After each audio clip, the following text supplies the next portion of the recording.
எம்மை ஆண்டிட யாரையும் அனுமதிக்க மாட்டோம். அதனால் மாண்டிட நீரினும் அஞ்சிட மாட்டோம். புரட்சியாளர் அம்பேத்கர் புகழ் ஓங்குக. எழுச்சி தமிழர் திருமாவளவன் புகழ் வளர்க. எழுச்சியோடு தமிழ்நாடு முழுவதும் எழுச்சி தமிழர் திருமாவளவன் அவர்களுடைய ஆணைக்கிணங்க விடுதலை சிறுத்தைகளால் நடத்தப்பட்டு கொண்டிருக்கும் இவிஎம் மிஷின் எதிர்ப்பு போராட்டம் 21,000 கோடி நிதியை உடனடியாக பாதிக்கப்பட்ட மழை வெள்ளத்தால் பேய் மழையால் பாதிக்கப்பட்ட பகுதிகளுக்கு உடனடியாக வழங்க வேண்டும் என்ற கோரிக்கையை வலியுறுத்தி நடைபெற்றுக் கொண்டிருக்கும் இந்த ஆர்ப்பாட்டத்தின் ஒரு பகுதியாக புதுக்கோட்டை மாவட்டத்தில் புதுக்கோட்டை விடுதலை சிறுத்தைகள் கட்சியின் சார்பாக அருமை தோழர்கள் மாவட்ட செயலாளர்கள் இளமதி அசோகன், வெள்ளை நெஞ்சன், தமிழ்ச்செல்வன் ஆகியோர் தலைமையிலே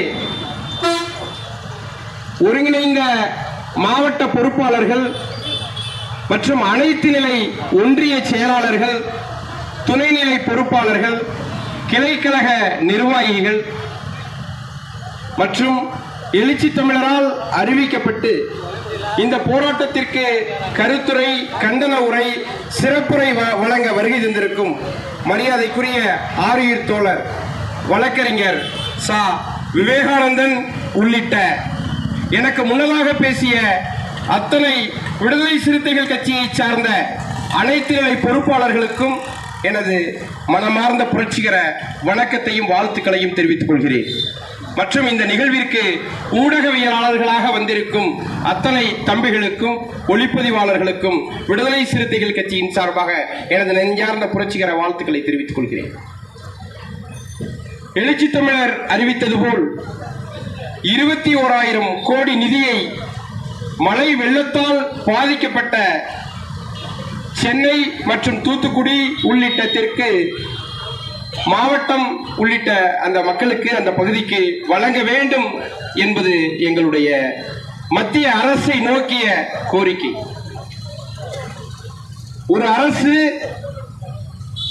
அரசு சார்ந்த அந்த எல்லைக்கு உட்பட்ட பகுதியில் வாழும் மக்களுடைய பேரிடரால் மற்றும் அவர்களுடைய இன்ப துன்பங்களை ஆய்வு செய்து அறிந்து அவர்களுக்கான நலத்திட்டங்களை பேரிடர் காலத்தில் உதவி செய்யும் போக்கை வைத்திருக்க வேண்டும்.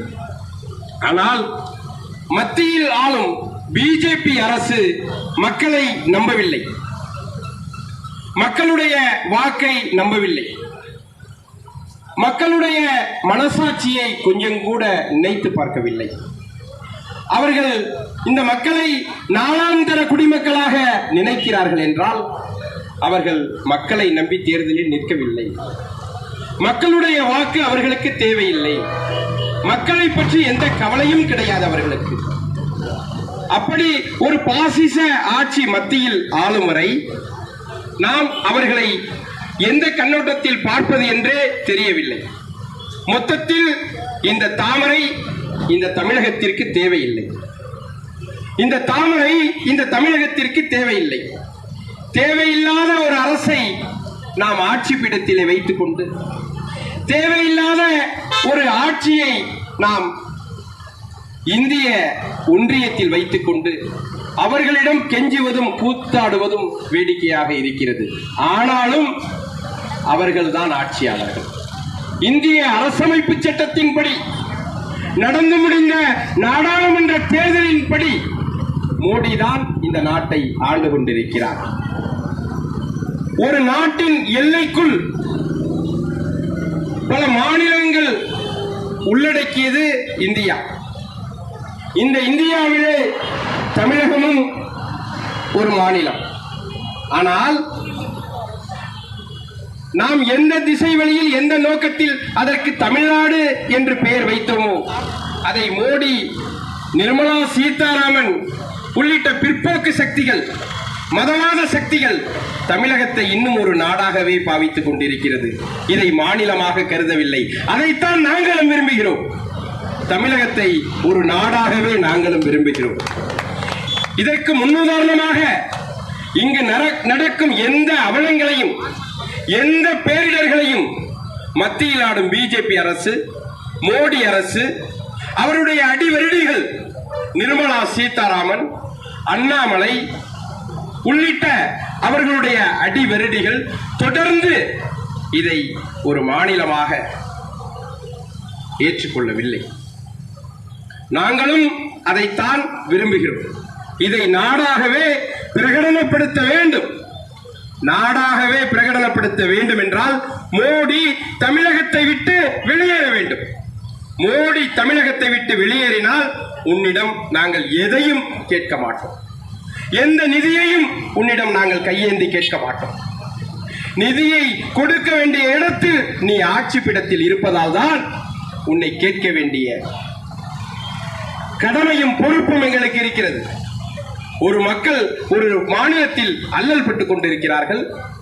ஒரு மக்கள் ஒரு மாநிலத்தில் துயரப்பட்டுக் கொண்டிருக்கிறார்கள். சென்னை இருக்குமோ அல்லது சென்று விடுமோ, சென்னை அந்த வரைபடத்திலே இல்லாமல் போய்விடுமோ என்று சொல்லும் அளவிற்கு ஒரு மிகப்பெரிய பேய்மழை பெய்தது. மக்கள் துன்பத்தில் இருக்கிறார்கள், துயரத்தில் இருக்கிறார்கள். அதேபோல் அடுத்து ஒரு வடு ஆறுவதற்குள் அடுத்து தூத்துக்குடியிலே ஒரு மிகப்பெரிய மழை புரட்டி போடுகிறது. அந்த மக்களை மிகப்பெரிய சொல்லா துயரத்திற்கு ஆளாக்குகிறது.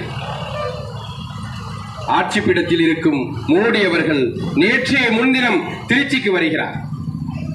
திருச்சிக்கு வரவிட்டதுதான் பிரச்சனை. ஏன் தூத்துக்குடிக்கு போகலன்னு நம்ம கேட்கிறோம். அவர் திருச்சிக்கு ஏன் வந்தாரு? அவரை எப்படி நம்ம வர விடணும் அப்படிங்கிறது தான் கேள்வியா இருக்கு. மாநில முதல்வர் பேசும் பொழுது கூட அங்கிருக்கும் பிஜேபி கட்சியை சேர்ந்தவர்கள் ஆரிய கூத்தாடி ஒரு மாநில முதல்வரை எந்த அளவுக்கு கேவலப்படுத்தணுமோ அந்த அளவுக்கு ஆரவாரம் செய்து ஒரு மிகப்பெரிய ஒரு தவறான போக்கை தொடர்ந்து பிஜேபி அரசு கடைபிடித்துக் கொண்டிருக்கிறது. விடுதலை சிறுத்தைகள் இதை ஏன் முன்னெடுக்கிறது? விடுதலை சிறுத்தைகள் தான் இந்த மக்களை நேசிக்கிறது. விடுதலை சிறுத்தைகளுக்கு மட்டும்தான் இந்த மக்கள் மீது அக்கறை இருக்கிறது. எழுச்சி தமிழருக்கு மட்டும்தான் இந்த மக்களை உண்மையிலேயே அவர் நேசிக்கிறார். இந்த சாதி இல்லை, இந்த மதம் கிடையாது, இந்த மக்கள் கிடையாது. அனைத்து தரப்பு மக்களும் மானத்தோடும் மாண்போடும் சுயமரியாதையோடும் இந்தியாவில் வாழ வேண்டும் என்பதுதான் எழுச்சி தமிழரின் கோட்பாடு, கொள்கை. அந்த திசை வழியிலேதான் எல்லா கட்சிகளும் எடுக்காததற்கு முன்னாக இந்த காலகட்டத்தில் இந்த போராட்டத்தை அவர் முன்னெடுக்கிறார். தூத்துக்குடி பகுதியிலே தமிழக முதல்வருக்கு 10 லட்சம் நிதியை இங்கிருக்கும் இந்த நாட்டை மாறி மாறி ஆண்ட மற்ற கட்சிகள், ஆளும் கட்சிகள், ஆண்ட கட்சிகள் அவர்கள் எல்லாம் நிதி கொடுக்காததற்கு முன்னதாக எழுச்சி தமிழர் 10 லட்சம் நிதியை கொடுத்து தமிழகத்தில் உள்ள மக்கள், என் மக்கள், நீ வேணா சொல்லலாம் என் மக்கள் என் மண் என்று நீ வாயில சொல்லிக்கிட்டு இருக்கலாம், செயலில் நிரூபிப்பவர் எழுச்சி தமிழர் திருமாவளவன். திருமாவளவன் தான் இந்த நாட்டை ஆளப் போகிறார். அதற்கான அனைத்து முகாந்திரமும் அனைத்து விதமான அந்த எண்ண ஓட்டங்களும் மக்கள் மத்தியிலே வந்து கொண்டிருக்கிறது.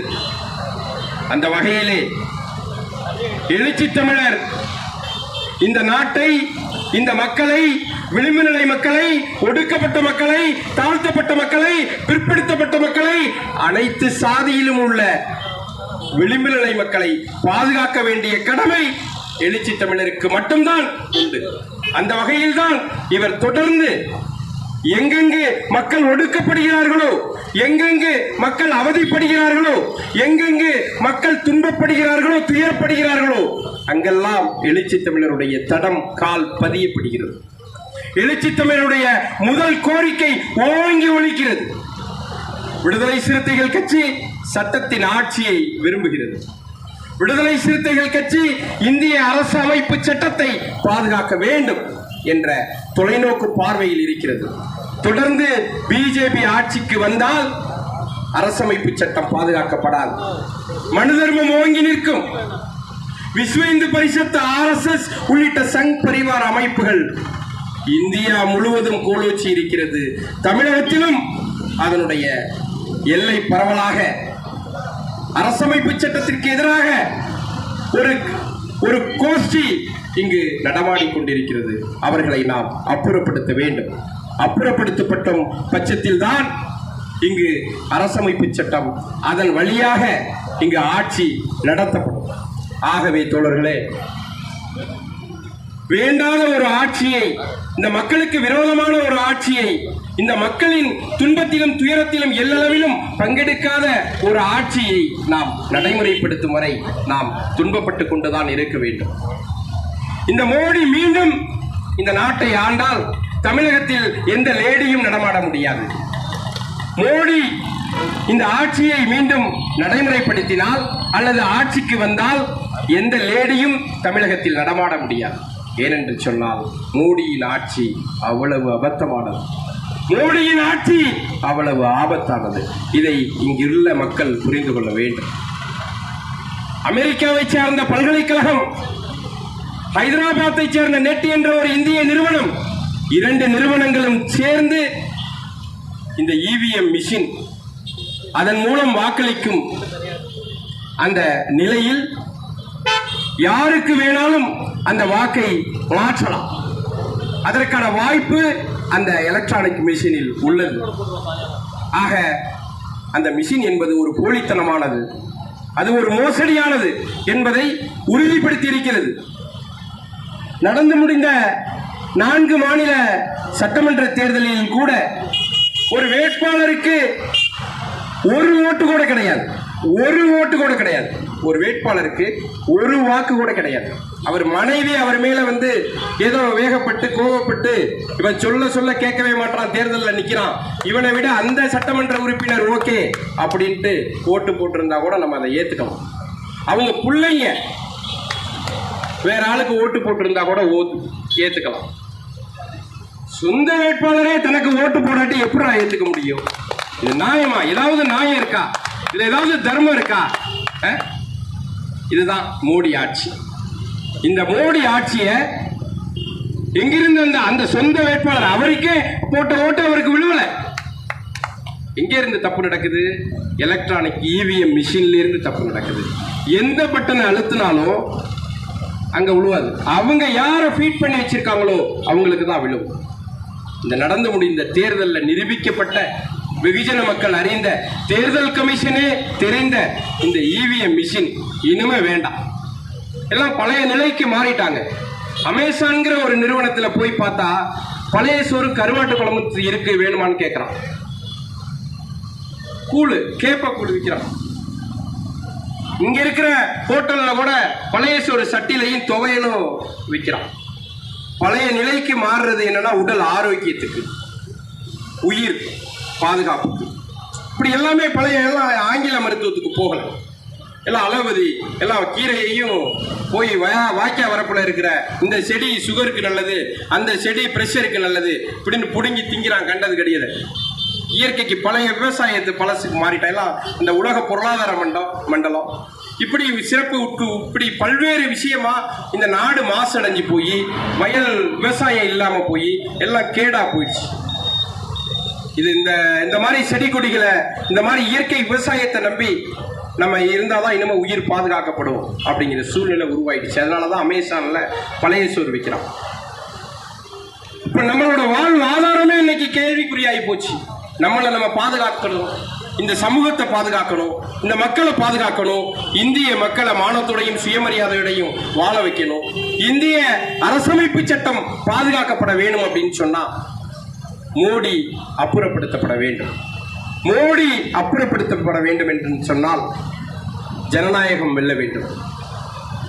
அதனால்தான் எழுச்சி தமிழர் சொல்லி இருக்கிறார், வெல்லும் ஜனநாயகம் என்று. ஆகவே ஜனநாயகம் வெல்ல வேண்டும், வெல்லட்டும் ஜனநாயகம். இப்படி பல்வேறு விதமான ஒரு தொலைநோக்கு பார்வையில் உள்ள ஒரு தொலைநோக்கு திட்டத்தை வைத்திருக்கும் ஒரே கட்சி விடுதலை சிறுத்தைகள்.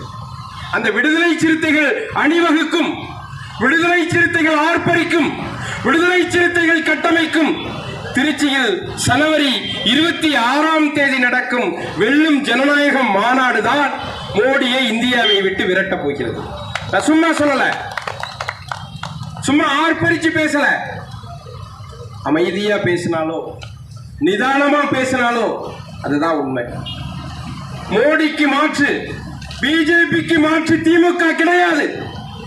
மோடிக்கு மாற்று பிஜேபிக்கு மாற்று அதிமுக கிடையாது. மோடிக்கு மாற்று பிஜேபிக்கு மாற்று கம்யூனிஸ்ட் கிடையாது. மோடிக்கு மாற்று பிஜேபிக்கு மாற்று விடுதலை சிறுத்தை திருமாவளவன். விடுதலை சிறுத்தையும் திருமாவளவனும் தான் மோடிக்கு மாற்று.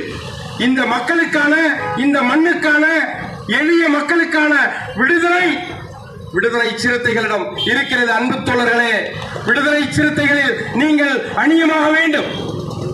தாழ்த்தப்பட்ட, பிற்படுத்தப்பட்ட, ஒடுக்கப்பட்ட பிற சாதிகளில் இடைநிலை சாதிகள் அனைவரும் விடுதலை சிறுத்தையில் உங்களை ஐக்கியப்படுத்திக் கொள்ள வேண்டும். விடுதலை சிறுத்தை அனைத்து சாதிக்குமான கட்சி. திருமாவளவன் பொது தலைவர், தேசிய தலைவர் என்பதை நீங்கள் உள்வாங்க வேண்டும். நீங்கள் மானத்தோடும் சுயமரியாதையோடும் இந்தியாவில், தமிழகத்தில் வாழ வேண்டும் என்று சொன்னால் நீங்கள் விடுதலை சிறுத்தைக்கு அணியமாக வேண்டும் என்ற கருத்தை முன்மொழிந்து வெல்லும் சனநாயகம் மாநாடு வெற்றி பெற வேண்டும். எழுச்சி தமிழரின் கரம் ஓங்கி ஒலிக்க வேண்டும். ஆகவே தோழர்களே, நீங்கள் எல்லாம் திருச்சிக்கு புதுக்கோட்டையில் இருந்து தடம் புரள வேண்டும். 21,000 கோடி நிதியை உடனடியாக மோடி அரசு தமிழகத்திற்கு அறிவிக்க வேண்டும். இல்லை என்றால் தமிழ்நாட்டை ஒரு நாடாகவே அறிவிக்க வேண்டும். EVM மிஷின் உடனடியாக தடை செய்யப்பட வேண்டும். பழைய வாக்கு சீட்டு முறை இங்கு நடைமுறைப்படுத்தப்பட வேண்டும் என்று சொல்லி எழுச்சி தமிழருடைய புகழை, எழுச்சி தமிழருடைய கரத்தை நாம் வலுப்படுத்த ஆர்ப்பரிப்போம் என்று கூறி, இனம், மொழி, மதம், பால், வர்க்கம், சாதி இவற்றின் பேரில் நடத்தப்படும் அனைத்து ஒடுக்குமுறைகளையும் தடுப்போம், தகர்ப்போம். நியாயங்களுக்கு மௌனம் சாட்சியாக இருப்போம், அநியாயங்களுக்கு இரத்த சாட்சியாக மாறுவோம் என்று கூறி வாய்ப்புக்கு நன்றி கூறி விடைபெறுகிறேன். நன்றி, வணக்கம்.